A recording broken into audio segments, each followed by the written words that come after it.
क्योंकि मैं होली स्पिरिट को आपके साथ चलते हुए देख रहा हूं। आमीन। और जो वर्ड हम सुनने जा रहे हैं, बाइबल कहती कि वचन में वही ताकत है जो यीशु मसीह की सांसों में थी।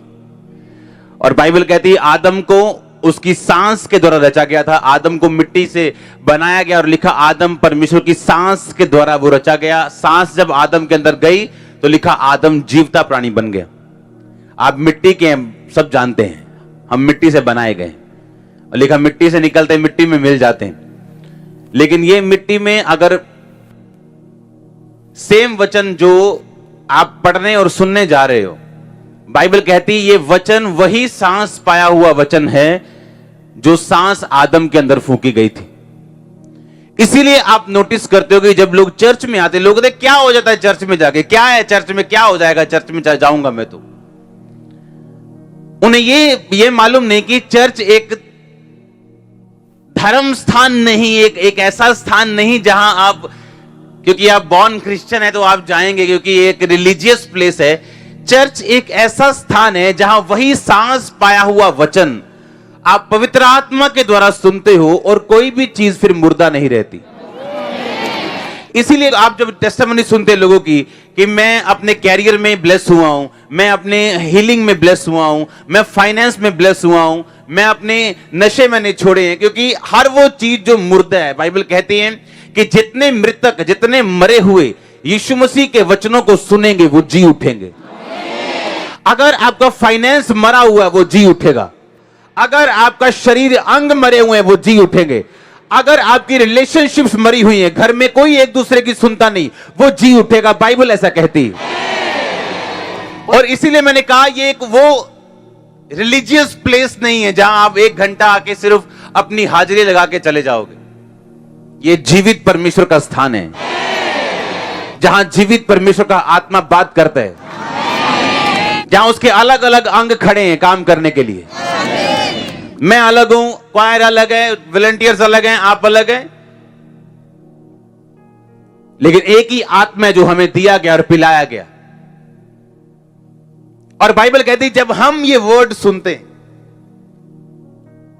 तो हम सेम नहीं रहते। लोग बोलते क्या होता है चर्च में, आप धर्म परिवर्तन करते हैं क्या? क्योंकि जब वर्ड आप सांस, यीशु मसीह ने सांस फूके इसमें, जो आप में फूके थे और आप जीवित हो गए थे, लिखा वो सेम वर्ड, वो सेम सांस, वो सेम सांस इन वचनों में, सेम, कम नहीं। हालेलुया। सेम सांस, सेम जो आदम के अंदर फूकी गई थी। आप जब इसे पढ़ोगे आप लाइफ पाओगे। मैं आपको दावा करता हूं कोई ऐसी चीज आपकी लाइफ में मुर्दा नहीं रह सकती अगर यह वचन आपकी लाइफ में हो। वो कुछ भी क्यों ना हो, वो परिवार हो, वो फाइनेंस हो, वो शरीर हो, वो एनीथिंग। आमीन। और इसीलिए जब आप ये वर्ड पढ़ते हैं आपको हमेशा एक अजीब सी शांति अपने अंदर जाती महसूस होती है। और जब आप ये सुनते हैं आपको कुछ ऐसा लगता है कि कोई मिस्त्री आत्मिक मेरे आत्मिक घर को बना रहे हैं। आपको ऐसा लगता है कि स्वर्गदूत आपको छू रहे जब आप ये वचन सुन रहे हैं। आपको ऐसा लगता है आप परमेश्वर के ईश्वरीय प्लान के नीचे आ रहे हो और परमेश्वर आपके कानों में बात कर रहा है और आपको उठाने की वो तैयारी कर रहा है, अपना प्लान आपके कानों में डाल रहा है, जिस तरह अब हो रहा है आपकी लाइफ में। आप जैसे इस पंडाल के अंदर आपने एंटर किया है, आप सेम वापस नहीं जा रहे हो। और अगली टेस्टिमनी मैं आपकी सुनूंगा यीशु मसीह के नाम में। आप समझ रहे हैं मेरी बात को? ये वर्ड इंपॉर्टेंट, इतना इंपॉर्टेंट है। उसने कहा मैंने अपने नाम से अधिक महत्व अपने वर्ड को, अपने वचन को दिया। हालेलुया। हम एक लड़ाई में हैं, हाँ या ना? पर मूर्ख है वो व्यक्ति जो शरीर के साथ लड़ते हैं, क्योंकि हम एक आत्मिक लड़ाई में हैं। हमारी लड़ाई शैतान के साथ है। आमीन। और जब आदमी गलत लड़ाई लड़ता है वो थक जाता है, उसको रिजल्ट नहीं मिलता, वो फ्रस्ट्रेट हो जाता है। जब वो गलत लड़ाई लड़ते हैं, मांस और लहू के साथ लड़ते हैं, वो थक जाते हैं। शैतान उसकी लाइफ में अटैक करता है, उसकी पर्सनल लाइफ खराब हो जाती लोगों की। क्योंकि जब आप मांस और लहू के साथ लड़ेंगे, आपको कभी रिजल्ट नहीं मिलेगा। और अगर हमारी लड़ाई आत्मिक है तो हमारे हथियार भी आत्मिक हैं, क्योंकि इस बंदूक के साथ आप आत्मिक लड़ाई नहीं लड़ सकते हो। शैतान तलवार के साथ नहीं मर सकता, वो आत्मिक तलवार के साथ मरता है। एक औरत, एक्सीडेंट हो गया उसका, और बिल्कुल लोअर बैक पे चोट लगी, पैरालाइज हो गया, टांगे महसूस होना बंद हो गई। क्रिश्चियन थी वो, और उसके बाद व्हील चेयर पे आ गई। थोड़ा बहुत गाती थी। अब एक फैसला लेना था कि क्या गाऊं कि ना गाऊं, क्योंकि व्हील चेयर पे हूं। थोड़ी बहुत दर्द नहीं है कि छुपा लूं। फैसला किया कि नहीं, मैं गाऊंगी। व्हील चेयर पे गाना शुरू किया। उसकी रिकॉर्डिंग्स हैं व्हील चेयर पे गीत गाने की। 22 साल व्हील चेयर पे रही। उन्हीं 22 सालों में उसकी शादी हुई। एक पास्टर ने उसके साथ मैरिज करने के लिए हां बोली, ये जानते हुए कि वो व्हील चेयर पे और कभी नहीं उठेगी। बच्चे भी नेचुरल नहीं हुए, क्योंकि उसको महसूस नहीं कुछ होता था टांगों के नीचे, तो बच्चे भी सिजेरियन से हुए। और एक दिन अमेरिका में एक मीटिंग चल रही थी, और परमेश्वर का दास प्रीच कर रहा था वहां पे, और वर्शिप के दौरान उसकी आंखें उस बंदे की ओर पड़ी जिसने साइड में व्हील चेयर रखी थी, और कोई लेडी उसमें बैठी। उसने कहा, कौन है ये? क्या तुम्हारी वाइफ है? उसने कहा हाँ। और जब उस पर प्रार्थना हुई, 22 साल बाद उसने चलना शुरू किया। जब 22 साल बाद वो चली, उससे पूछा गया 22 साल कैसे थे? कहती आंसुओं से भरे थे, निराशा से भरे थे। मैं ये सोचती थी कि कुछ सालों बाद मेरा हस्बैंड जब ज्यादा बूढ़ा हो जाएगा, मुझे किसी, जैसे यहां पिंगलवाड़े होते हैं, मुझे ऐसे किसी ओल्ड होम में जाना पड़ेगा, कोई केयर होम में जाना पड़ेगा। अपना प्लान बना रही थी वो। कहते क्या हुआ कि परमेश्वर ने आपको छुआ? कहती इन 22 सालों में मैंने कभी भी, चाहे मैं दुखी हूं, रोऊं, निराश हूं, मैंने वर्शिप करना कभी नहीं छोड़ा। कहते कभी नहीं छोड़ा। कहते ये नहीं मैं दुखी नहीं हुई, या ये नहीं मेरी आस नहीं टूटी। कहती एक टाइम था, 10 साल मेरी आस टूट चुकी थी, 10 साल। कहती मुझे 1% भी यकीन नहीं था। कहती अब ऐसा टाइम मेरी लाइफ में आ गया था कि हीलिंग मीटिंग के दौरान मैंने आगे जाके प्रार्थना करवानी बंद कर दी थी, क्योंकि जब उस पर प्रार्थना होती थी हीलिंग मीटिंग में, वो हील नहीं होती थी, और उसको शर्मिंदा होकर उसको उठाते थे, चलो चलो, वो चलती नहीं थी, फिर बैठ जाती थी। और कहती इतनी बार मेरे साथ हुआ कि मैंने प्रार्थना करवानी बंद कर दी थी। उस दिन कहते क्या हुआ? कहते मैं व्हील चेयर पे थी और मेरे सामने एक बेबी था, उसको किडनी की डिजीज थी, छोटा बच्चा था। और कहती मैं परमेश्वर रो के प्रार्थना कर रही थी कि परमेश्वर इस बच्चे का क्या कसूर है, तो इसको छू और चंगा कर। कहती मैं आंसुओं के साथ प्रार्थना कर रही थी बच्चे के लिए, और परमेश्वर के दास ने आवाज मारी, कौन है ये बंदा? साथ इसके कौन है? इसकी वाइफ है, इसको लेके आओ। हर कोई चाहता है हीलिंग, हर कोई चाहता है कि मैं विक्टोरियस हो जाऊं, पर क्या आपको नहीं मालूम, जीत के लिए आपको आत्मिक रूप से लड़ना जरूरी है, और आत्मिक रूप से लड़ने के लिए उसके हथियार भी आत्मिक ही हैं। मैं चंगी हो जाऊं, ये इच्छा रखना हथियार नहीं है, ये आपकी एक इच्छा है। मुझे प्रभु बरकत दे दे, ये हथियार नहीं है, ये आपका प्लान है, ये आपका नक्शा है। ये ईंटें, बजरी, रेता, सीमेंट नहीं। आमीन। घर बनाने के लिए नक्शा चाहिए, अकेले नक्शे से घर बन जाएगा क्या? फिर सामान चाहिए।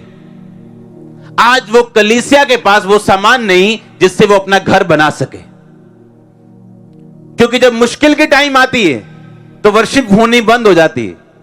इमेजिन करो, एक औरत परमेश्वर के बारे में गा रही है कि तू चंगा करने वाला परमेश्वर, और खुद व्हील चेयर पे। 5-10 महीने, 22 महीने भी मेरे ख्याल से बहुत ज्यादा होते, 22 साल। हालेलुया। और जब उस औरत की हीलिंग के बारे में मालूम हुआ, उसके शहर का मेयर उसे रिसीव करने के लिए आया।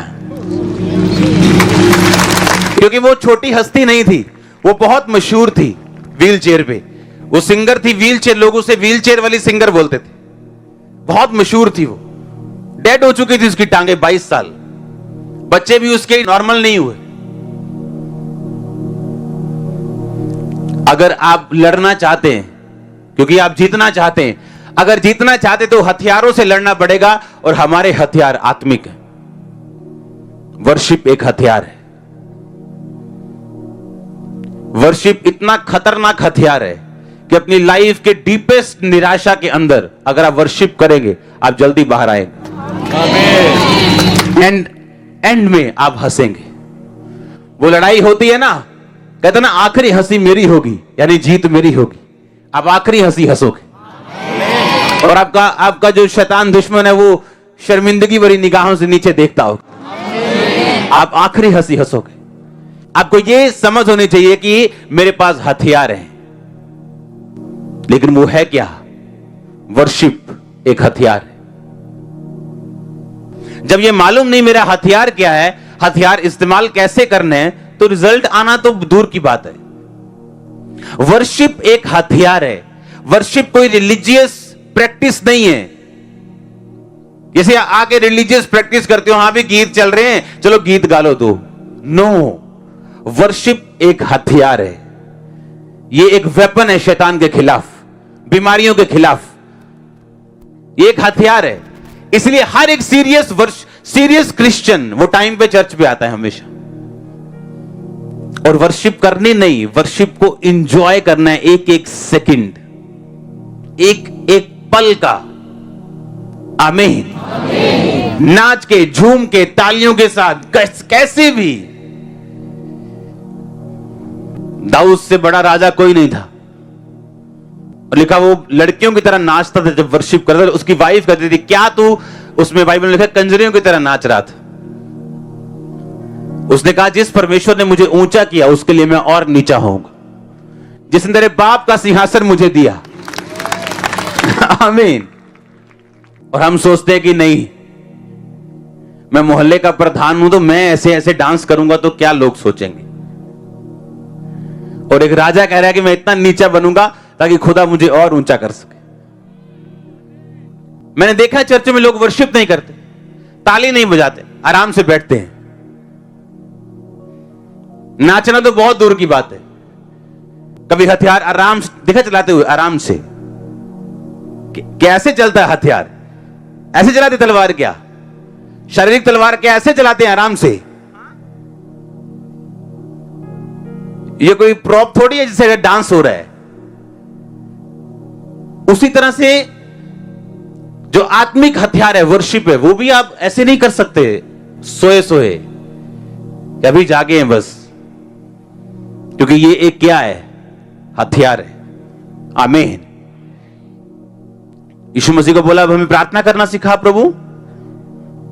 परमेश्वर ने कहा, जब प्रार्थना करो तो बोलो, हे हमारे बाप तू जो आसमान में, तेरा नाम। यानी जब प्रार्थना शुरू करो तो वर्शिप करो, कि तेरा नाम पाक माना जाए। यानी तो वर्शिप करो खुदाबंद की। उसके बाद अपनी प्रेयर रिक्वेस्ट बीच में रखो। एक सैंडविच बनाओ, एक बर्गर बनाना है वर्शिप का, थैंक्स गिविंग। बीच में प्रार्थना रखनी। अगर बर्गर की टिक्की ऊपर होगी और न्यूडल ऊपर होंगे, अच्छा लगेगा? उसी तरह प्रभु को भी अच्छा नहीं लगता जब आप चर्च में आते ही बोलते हो, प्रभु जी हाय आज चंगा कर दी प्रभु। आपने बर्गर की टिक्की ऊपर लगा दी, सैंडविच का आपने वो टमाटर ऊपर रख दिया, और बुरा लग रहा है देखने में भी, खाने में भी। कहता, हे हमारे बाप तू जो आसमान में, तेरा नाम पाक माना जाए, तेरा राज्य आए, जैसे तेरी मर्जी। हां, आसमान में क्या पूरी होती है, पड़ी है ना, धरती पर भी हो। और उसके बाद कहता, मुझे माफ कर। Prayer request personal. क्योंकि महिमा, राज्य और पराक्रम सदा। फिर वर्शिप से शुरू, थैंक्स गिविंग से शुरू, बीच में पर्सनल रिक्वेस्ट, वर्शिप और थैंक्स गिविंग से बंद। ये है सही प्रार्थना। हथियार, राइटली लड़ना, सही तरीके के साथ लड़ना और जीतना। आमीन। कुछ तो फर्क है गोल्ड मेडल लाने में और 1 सेकंड से रह जाने में। कहीं तो टेक्निक का फर्क है, कुछ तो फर्क है ना। यही फर्क है आत्मिक तरीके से भी। जब हमें यह नहीं मालूम हमारे हथियार क्या है। एक वचन में पढ़ूंगा, प्रेरितों के काम, पंजाबी में जिसे बोलते हैं रसूलां दे करतब, इंग्लिश में एक्ट्स। प्रेरितों के काम 8 उसकी 26। फिर प्रभु के एक स्वर्गदूत ने फिलिप्पुस से कहा, उठ और दक्षिण की ओर उस मार्ग पर जा जो यरूशलेम से गाजा को जाता है। यह रेगिस्तानी मार्ग है। वह उठकर चल दिया और देखो, कूश देश का एक मनुष्य आ रहा था जो खोजा कुशियों की रानी कंदाके का मंत्री और खजांची था। वो आराधना करने को यरूशलेम आया था। अपने रथ पर वो बैठा हुआ था और यशाया भविष्यद्वक्ता की पुस्तक पढ़ता हुआ लौटा जा रहा था। तब आत्मा ने फिलिप्पुस से कहा, निकट कर इसके साथ हो ले। फिलिप्पुस उसकी ओर दौड़ा और यशाया भविष्यद्वक्ता की पुस्तक पढ़ते हुए सुना और पूछा, तू जो पढ़ रहा है क्या उसे समझता भी है? उसने कहा, जब तक कोई मुझे ना समझाए मैं कैसे समझूं? और उसने फिलिप्पुस से विनती की कि वो चढ़कर उसके पास बैठे। पवित्र शास्त्र का वो अध्याय जो पढ़ रहा था वो ये था कि वह भेड़ के समान वध होने के लिए पहुंचाया गया, और जैसा मेमना अपने ऊन कतरने वालों के सामने चुपचाप रहता है, वैसे ही उसने भी अपना मुंह ना खोला। हालेलुया। 35 में लिखा, फिर फिलिप्पुस ने अपना मुंह खोला और इसी शास्त्र से आरंभ करके उसे यीशु मसीह का सुसमाचार सुनाया। सब बोलो आमीन। 37 में आप अगर पढ़ेंगे तो उसने कहा, मैं विश्वास करता हूं मुझे बपतिस्मा चाहिए। तो उन्होंने एक जगह लिखा बपतिस्मा लिया। जैसे ही बपतिस्मा लिया, प्रभु का आत्मा फिलिप्पुस को उठा के लेके गया और फिर उसने खोजे ने उसे कभी ना देखा। 40 में लिखा, फिलिप्पुस अशदोद में आ निकला और जब तक कैसरिया में ना पहुंचा, नगर नगर सुसमाचार सुनाता गया। तारीफ करो इस वचन के लिए। उसने क्या कहा? कहता, प्रभु के एक दूत ने फिलिप्पुस को उठाया, फिजिकली उससे बात की और कहा कि फलाने मार्ग में जा, एक रेगिस्तानी मार्ग है वहां पे जा और उसको बंदा जो तुझे मिलेगा उससे सुसमाचार सुना। लिखा वो खोजा था, कंदाके की रानी की खजांची मंत्री था, बड़ी ऊंची पोजीशन पे रहने वाला था। और जब फिलिप्पुस उसके साथ रथ के साथ दौड़ा तो उसने देखा कि वो पुस्तक पढ़ रहा है यशाया की, पर उसे समझ नहीं रहा। उसने कहा, समझाऊं? हाँ समझाओ। जब समझाया तो यीशु मसीह के बारे में बताया। रास्ते में उसने बपतिस्मा लिया। जैसे ही बपतिस्मा लिया, परमेश्वर का आत्मा फिलिप्पुस को फिर उठा के लेके गया और वो दूसरी जगह निकला, और जब तक उस जगह नहीं पहुंचा तब तक रास्ते में नगर नगर सुसमाचार को वो सुनाता हुआ फिरा। एक और वचन हम खोलेंगे, इफिसियों की पुस्तक 6:10 में, इसलिए प्रभु में और उसकी शक्ति के प्रभाव में बलवंत बनो। अपने पड़ोसी को बोलो, बलवंत बन। परमेश्वर के सारे हथियार बांध लो ताकि तुम शैतान की युक्तियों के सामने खड़े रह सको, क्योंकि हमारा यह मल्ल युद्ध लहू और मांस से नहीं परंतु प्रधानों, अधिकारियों और संसार के अंधकार के हाकिमों से और दुष्टता की आत्मिक सेनाओं से जो आकाश में है। सब बोलो आमीन। इसलिए परमेश्वर के सारे हथियार बांध लो कि तुम बुरे दिनों का सामना कर सको और सब कुछ पूरा करके स्थिर रह सको। अब हथियार आ गए आगे। इसलिए सच्चाई से अपनी कमर कसकर, धार्मिकता की झिलम पहनकर, पांव में मेल के सुसमाचार की तैयारी के जूते पहनकर। अपने पड़ोसी को बोलो, हथियार बांध, बलवंत हो ताकि तुम सब कुछ पूरा करके स्थिर रह सके। आमीन। आपने एक हथियार के बारे में सुना जिसका नाम है वर्शिप। उसको पैटर्न बनाओ अपनी लाइफ का। जरूरी नहीं आपको गाना नहीं आता, थैंक यू जीसस, ये भी वर्शिप है। हां, जब आप गाड़ी में बैठने से पहले क्या बोल रहे हैं? Thank you Jesus. ये क्या है? वर्शिप। जरूरी नहीं आपके पास अच्छा गला हो तभी आप वर्शिप कर सकते हो। थैंक यू जीसस, ये वर्शिप है। हालेलुया। ये क्या है? ये वर्शिप है। वर्शिप वाले दिमाग, दिल, आत्मा के साथ आगे चलो। और उसने कहा सत्य से अपनी कमर कस, धार्मिकता की झिलम पहन, पांव में मेल की तैयारी के, सुसमाचार की तैयारी के क्या पहन। इसका मतलब सुसमाचार को सुनाना भी मेरा एक क्या है? एक हथियार है। मैं आपसे एक क्वेश्चन करना चाहता हूं, पिछले 1 महीने में कितने लोगों को आपने सुसमाचार दिया?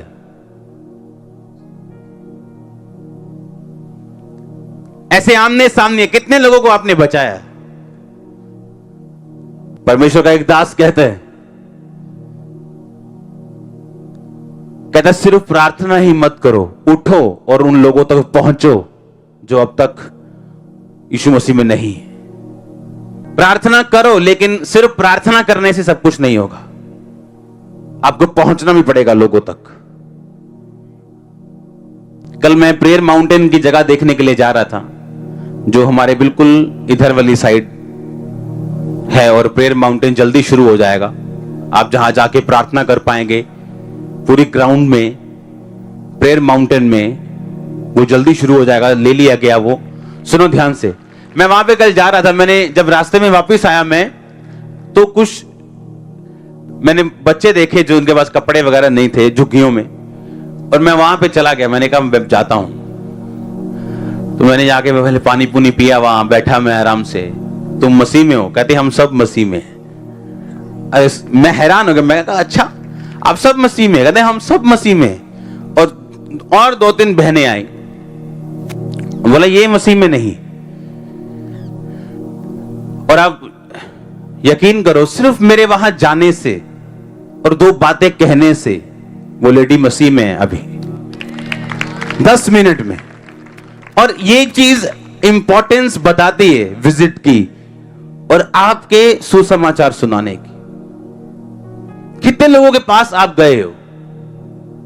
कितने लोगों के पास आपने जाके बताया है?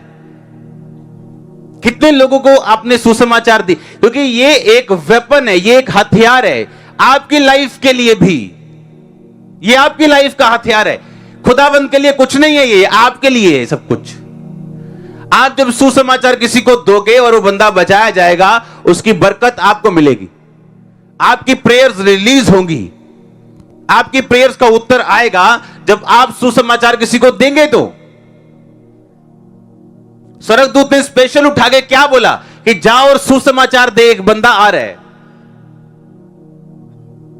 और लिखा उसको सुसमाचार दिया गया, और वो जैसे ही पानी की जगह पहुंचा उसने कहा मैं बपतिस्मा लेना चाहता हूं। बपतिस्मा लिया, और जैसे ही बपतिस्मा लिया परमेश्वर ने कहा काम खत्म, निकल और दूसरी जगह जा। दूसरी जगह क्या लिखा? जहां वो गया रास्ते में जितने गांव आते थे सबको वो सुसमाचार सुनाता हुआ गया।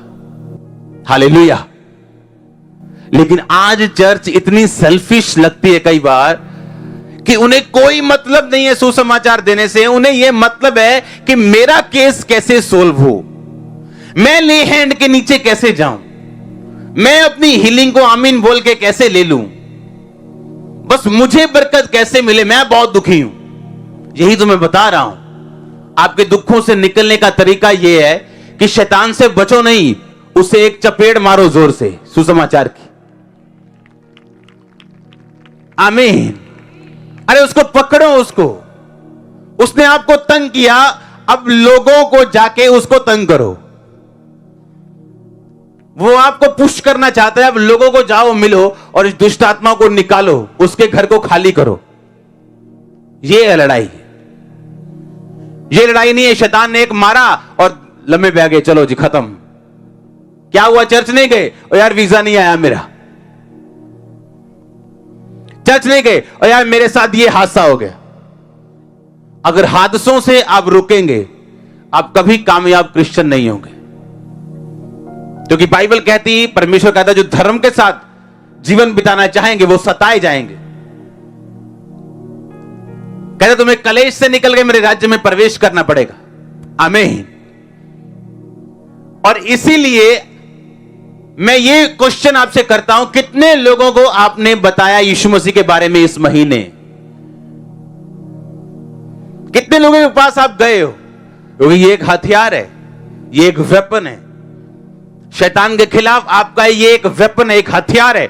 जब आप यीशु मसीह के बारे में लोगों को बताएंगे, ये वेपन है आपका, ये हथियार है आपका, और ये आपकी लाइफ को ब्लेस करेगा और आप ही को ये ऊपर करेगा और शैतान को निकालेगा। वर्शिप एक हथियार है। बाइबल पढ़ना, सच्चाई से अपनी कमर कसना, मतलब बाइबल को अपने दिमाग में भरना एक हथियार है। धार्मिकता की झिलम यानी हार्ट को सुरक्षित रखना, जो मैंने दिमाग में भरा हुआ वचन उसे हार्ट में मेडिटेट करना, यह एक हथियार है। और उसके बाद पांव में मेल की तैयारी के, सुसमाचार की तैयारी के जूते पहनना, यह एक हथियार है। लेकिन आज चर्च क्या अपने हथियारों में है या नहीं? इस चर्च से रोज बसें भर के सुसमाचार सुनाने के लिए लेडीज जाती हैं। बताओ कितने लोग आप आए हो? हफ्ते में एक दिन या महीने में 2 दिन या 1 दिन मैं जाऊंगी उनके साथ। लाइफ इजी होगी अगर हम सेवा में होंगे तो। मैं आपको सच कह रहा हूं, सेवा में राइट सेवा करने वाले लोगों को वो आम दिक्कतें कभी नहीं आती जो आम लोगों को होती। उनकी प्रॉब्लम्स अलग होती, स्वीट वाली प्रॉब्लम्स, कि चर्च 1 की 2 हो गई है, लोग विरोध कर रहे हैं, ये स्वीट प्रॉब्लम है। आमीन। लेकिन वो आम दिक्कतें जिनसे आम लोग निकलते हैं, वो उनसे नहीं निकलते। हालेलुया। अगर लोगों के लिए आप छत बना रहे हो बहुत बड़ी, तो आप तो उस छत के नीचे पहले से ही हो, आप बच जाओगे। तो क्या मैं सुसमाचार सुनाने के लिए गया? मुझे क्वेश्चन अपने आप को करने की जरूरत है। अगर नहीं गया तो मैं कब जाऊंगा? अभी जो क्रिसमस आ रहा है, आपके पास बहाना है। क्रिसमस एक बहाना है अपने रिश्तेदारों के पास जाने का। वो आपको मना नहीं कर सकते, उनको मालूम है ये इनका मेन त्योहार है। हालेलुया। लेकिन आपको ये नहीं सोचना कि ये बंदा बदलेगा या नहीं बदलेगा, या आज मैंने प्रेयर नहीं की। आज आपने अगर प्रेयर नहीं की तो आप फिर भी यीशु मसीह की संतान हो। हां, और जब आप यीशु मसीह के बारे में बताएंगे तो कहीं ना कहीं वो बीज काम करेगा। आप समझ रहे कि नहीं? लेकिन जो मुख्य काम है चर्च का, सुसमाचार देना, अगर चर्च वो काम करेगी तो बची रहेगी। देखो, उसने उसको बैप्टाइज किया, उसके बाद परमेश्वर कहता अब निकलो और गांव में जाना है, और लिखा नगर नगर वो सुसमाचार सुनाता हुआ गया। और पौलुस भी यही कहता कि मेल की तैयारी यानी सुसमाचार की तैयारी के जूते जो हैं, यानी सुसमाचार सुनाना जो है, ये तुम्हारे लिए एक हथियार है। तुम किसी को बचा रहे हो, एक्चुअली ये हथियार है। आप जितना सुसमाचार देंगे, डेविल उतना वीक होगा आपकी लाइफ में। ये लिख के लगा लो अपने घर पे। जितना आप सुसमाचार दोगे, शैतान उतना कमजोर होगा। 100%। मेरी लाइफ में वो काम प्रेयर से नहीं हुआ जो काम सुसमाचार सुनाने से और सेवा करने से हुआ। क्रेजी हो जाना है सुसमाचार के लिए, घर घर देना है, पग पग पे देना है, हर वर्ड पे देना है यीशु मसीह के नाम में, और देखना आप बड़े बड़े लोगों को बचाने वाले हो। उससे कहा मैं तुम्हें मनुष्यों के मछुए बनाऊंगा। हालेलुया। कौन सा मछुआ? मनुष्य कहता, मनुष्य का मछुआ। हर बंदे को आप बहस करके नहीं ला सकते। किसी को हीलिंग की जरूरत है, किसी को डिलीवरेंस की जरूरत है। जब कोई मछली पकड़ने के लिए जाता है तो अपने कांटे में वो आटा लगाता है कि मगरमच्छ लगा देता है? हां, मछली को आप डरा के नहीं पकड़ते, उसको जो उसको चाहिए वो दे के पकड़ते। आमीन। आप लोगों को जाते नहीं कह सकते, ओए तू नरक जाना, तू वहां तेरी दारू की बोतल, नरक जाना तू नरक। आप उसे डरा नहीं सकते। हालेलुया। बाइबल कहती परमेश्वर की कृपा उसे मन फिराव को लेके जाएगी। जब वो कृपा देखेगा कि अच्छा ये काम हो रहे हैं, अच्छा परमेश्वर ये करता है, अच्छा। हालेलुया। आप किसी यंग को बोलोगे ए तू नरक जाएगा, उसने कहा, चल यार पच जाए तू। आप उसे डरा के नहीं, बोलो उसे यीशु मसीह की अच्छाइयों से लेके आ सकते हो। जब वो अच्छाइयां सीखते हैं, जब वो परमेश्वर के सुसमाचार के बारे में समझते हैं, फिर वो समझता है कि हां मुझे नरक नहीं जाना अब। हालेलुया। तो ये एक हथियार है, और मेरा ये विश्वास है कि ये वर्ड आपने जो सुना, अगर आपने लाइफ सेटल कर ली इन वचनों के ऊपर, आपकी टेस्टिमनी को बहुत जल्दी सुनूंगा मैं। यस, बहुत जल्दी आपकी गवाही में सुनूंगा। आमीन। ऊंचा अनॉइंटिंग आपकी in the name of Jesus Christ. Hallelujah. आप तैयार हैं? कहता है चाहे किसी बहाने से, चाहे विरोध से, कहता है यीशु मसीह का सुसमाचार प्रचार हो रहा है कि नहीं हो रहा? तो आनंद मनाने वाली बात है ये। मतलब आधा घंटा डेली भंगड़ा डालना चाहिए रोज, वैसे ही। आमीन। क्योंकि जो सुसमाचार अगर आप नहीं कर रहे हो, हाँ कितना कर लोगे? अभी कर लोगे, फिर सोना भी तो है ना। आप सो रहे हो, लोग कर रहे हैं आपके बारे में आप सोए भी नहीं हो, मतलब आप कर रहे हो लगातार। हालेलुया। आप रेस्ट कर रहे हो, मीडिया कर रहा है। आप रेस्ट कर रहे हो, लोग कर रहे हैं। ये इंजॉय वाली बात है। आमीन। स्वर्ग में जितना सताव होगा, हमारा कद उतना ऊंचा और रैंक उतना बड़ा होगा। इसलिए यीशु मसीह ने कहा स्वर्ग में उन लोगों का प्रतिफल बड़ा होगा। स्वर्ग में सबके घर एक जैसे नहीं है। किसी को क्वार्टर मिलने हैं, किसी को कोठी मिलनी, किसी को फार्म हाउस मिलने, किसी को शहर पूरा का पूरा मिलना है। अभी काम कर लो जितना करना है, ऊपर जाके कुछ काम नहीं होगा। अगर सिर्फ बरकत लेने वाली चर्च है तो क्वार्टर रेडी होगा ऊपर, वो भी सुंदर होगा, पर किसी किसी का फार्म हाउस भी रेडी होगा। आमीन। तो तैयार रहो लोगों को लेके जाने के लिए, खींचने के लिए। आमीन। उठाओ अपने हाथों को, थैंक यू जीसस। हिलाओ हिलाओ हिलाओ, वर्शिप करो। वर्शिप मतलब थैंक यू जीसस, वर्शिप मतलब सॉन्ग, किसी भी तरह से करो।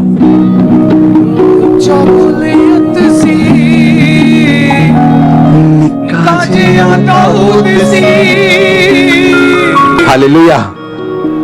तारीफ करो यीशु मसीह के लिए।